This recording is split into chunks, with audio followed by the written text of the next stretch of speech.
All right. You know, over the years, I've had the pleasure of interviewing Rob Fazio. In the beginning, right after the horror of 9/11, Rob had lost his dad. And every year we went back to ground zero. There was Rob. And here we were discussing his dad, who famously held the door open for colleagues and co-workers when he had long gotten out. He could have been safe, could have been alive. One of the most touching stories then was that his father was a big fan of Reese's Peanut Butter Cups. That instantly endeared me to his dad and to his family. And if you go at any time to what is now the 9/11 Memorial, and outside the names of those etched there, you'll invariably find a Reese's Peanut Butter Cup in honor of Ron Fazio. Now his son, Rob, who's out with a book. I think your dad would be surprised that you wrote such a good book. He would definitely be surprised. But simple is the new smart. And what I like about what you did, Rob, is that you could have just played off the sympathy thing. But instead, this is a treatise on how you go about life, how you go about being proactive. And the one comment you make to your dad is in the very beginning, where you say to Dad, if you were around today, you'd be the second person in line to buy a copy. The first person would be the one that got ahead because you were kind enough to hold the door. That's beautiful. Then you got right to it. And you got right to it, which was, I think the theme is someone had to sum up your book, don't be a jerk. Yeah, that's a lot of what I do with executives is just that, is teach them in a nice way not to be jerks. And a lot of people that are senior executives have alpha personalities, and I need to be able to connect with them in a way and also guide them in a direction that is helpful. What I found is that simple is the new smart, and the way you do that is you connect with them, you give them some confidence, but then sometimes you gotta hit them where it counts. But you've also got to be truthful, honest, straightforward, but not to the point of being obnoxious. You got to keep people's feelings in mind, right? You do. Feelings and facts, both of those things. So everyone's built a little bit different, but you have to tap into people's feelings and what their motivational currency is, be aligned with them, and then re-guide them and redirect them. How do you balance it? When I was reading this, I thought, people are very needy. You know, I'm not, mind you. A lot of people say... You're a bit needy. Well, maybe a little bit. But I think my producers and the crew would tell you there's not a pompous bone in my body. But I do wonder... How do you deal with that, right? As a boss, or even as a co-worker, and you're with people who aren't carrying their weight? How do you deal with that?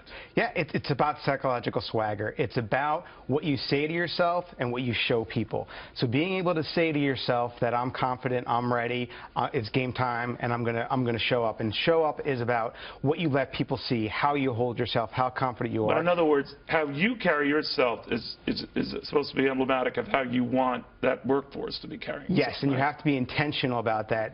Executives have tremendous positional power, and you want them to be influential rather than just control. Well, a lot of people say of their bosses that they're detached, they don't really care. The shelf life on a CEO these days is very short. He or she wanders. No one's loyal anymore. You work hard for a company, then you're downsizing, you're out.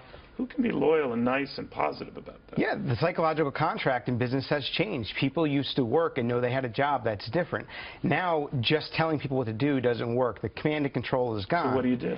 You help them be more influential. You help executives realize they can actually make more money, increase their top and bottom line through their people by being a multiplier of their human capital. Inspiring, not intimidating. Right? Exactly. All right, so which brings us to politics. You knew I was going to work in current events. Oh, here we go. The rap against the tone of this election on both sides.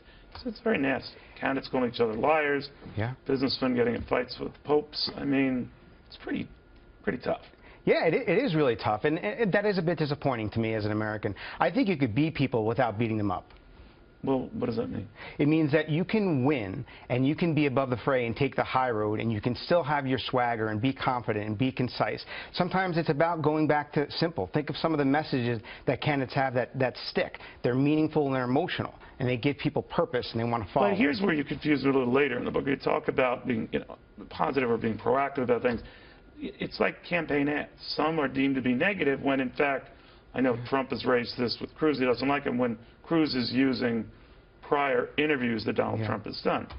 And obviously one man's negative ad is another one's I'm just telling you the truth and you can't handle the truth. Where do you stand on that? I stand independent in that I really believe you can run a positive campaign. I really believe that Americans want to see more positive than negative, and I think that if you stick with that and stay with that message, but you do it in a concise manner and you demonstrate your confidence and you go forward and not worry about beating other people up, you can win. But you have to stand out of the pack, right? I mean, Donald Trump has succeeded in large part because he has tapped into an anger out there. He's tapped into an emotion, which is what I'm talking about. Is it has to be some aspect. It does. That Donald Trump definitely taps into some things that make people mad. Doesn't sound like you like Trump. I will say this: Trump is a person that can really motivate people, but so can Bernie Sanders. Okay. And so there, I think there's so people. You're hedging here. You're not going to tell me. I admire that. Yeah. Well, I just moved out of Philly after 12 years, and I'm a registered independent in New Jersey now, so things change now. Okay. And thinking of your dad and sacrificing for people when you don't have to. A lot of people say in the business world, everyone's looking out for number one. Everyone's looking out for themselves. Yeah. And obviously your father died. Yeah. Just totally dismissing that. This was a picture taken with the family a few months before your dad's death. Why should people do that? Why should, what's the benefit? What's the upside from it? Why should people bring others along with them? Yeah. Why care? There's a business case for that. You can be. Yeah, but I just told you the businesses don't give a rat's patootie. Well, those ones are probably at some point not going to be doing too well. So when the stock price dips, once the market gets better, I think people are going to jump ship. A lot of the technology companies I work with are oil and gas. When things are really bad, people are sticking around. But then when things get better, the market's better, they may leave. So you have to have a level of loyalty that you build. The Pope, what do you think of this? You're probably a Catholic. I mean, whose side do you take, the Pope, Donald Trump? There's only one right answer. There's only one right answer. You know what I could say is that when the Pope was in Philadelphia, I did go with my buddy Gary to see him and pay my respects. Okay, that's a very wormy answer. Yeah, your dad would be proud. He would. All right, simple is the new smart. Rob Fazio, now a doctor. Yeah, I still think there's room over there. So your world with Cavuto and Fazio, what do you think? No, one Italian at a time. One Italian at a time. Seriously, my best to your family. Incredible story, and again, he could have played off of that, but he chose not to. So I think his dad would be proud. The rest of his family, I have no idea. All right, stick around. We've got a lot more going on in this, but a memory of good men who do good things. It is still possible.